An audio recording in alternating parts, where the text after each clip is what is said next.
Dr. Freud, when will I get well? I think I'm going crazy.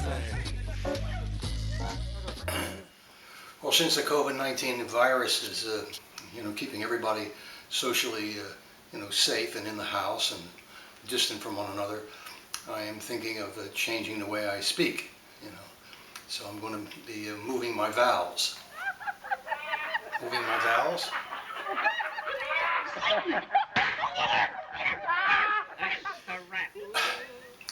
I know it's got to be so aggravating for most of you in the home or wherever you have to stay there and stay there and stay there.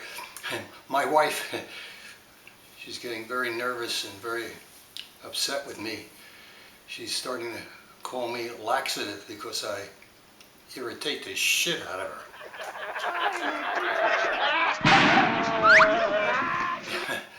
Just a few hours ago, I was so frustrated. I started to take a walk outside the house, and I'm going down the street. I'm wearing my mask, and there's a little boy sitting on a bench, and it was so sad. He was crying and crying. So I went up to him and I said, "Young fellow, why are you crying?" He said, "I can't do what the big boys do." So I sat down with him and I started to cry. I can't do what the big boys do either.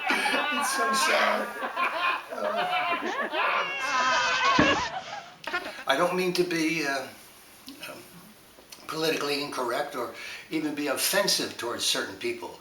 I want you to know that I am going to be offensive to anybody and everybody. I'm not going to be anything too particular, because most of the things that I will talk about today in relationship to the COVID-19 virus is about fecal matter. I'm using the fecal word shit, and this program is going to focus on shit. So these two boys over here in the park, two kids over in the park, and they see this rabbit pellets. Rabbit pellets? I'm using the word pellets to be correct. And one of the kids says, "What are those?" And the other kid says, "Those are smart pills. Yeah, you take one of those and you get smarter. Why don't you try one?" So the other kid picks up one of the pellets, tastes it, and he says, "This tastes like shit." And the other kid says, "See, you're already getting smarter."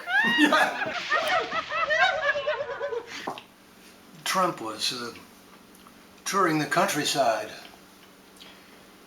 in his chauffeur-driven limousine.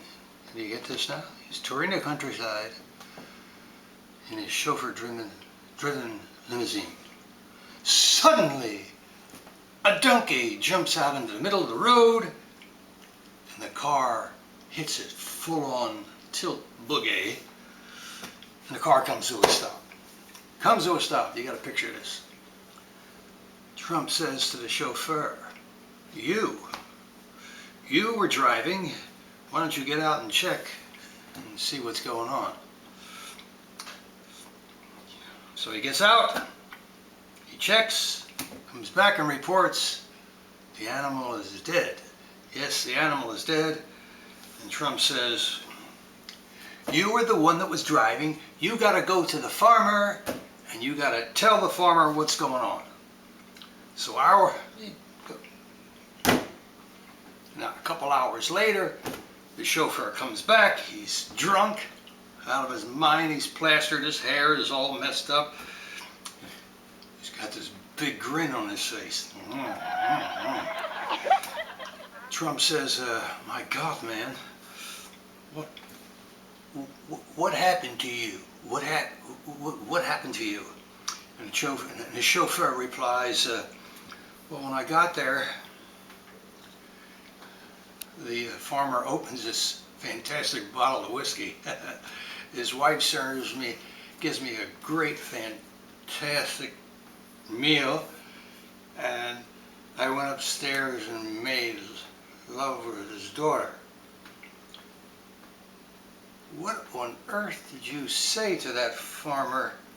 asked Trump.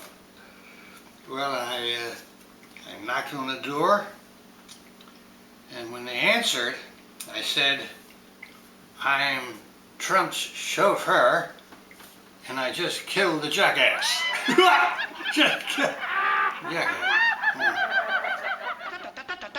A bumpy we will go. A bumpy we will go. I'm in somebody else's head. Help me, somebody, somewhere. I'm going crazy.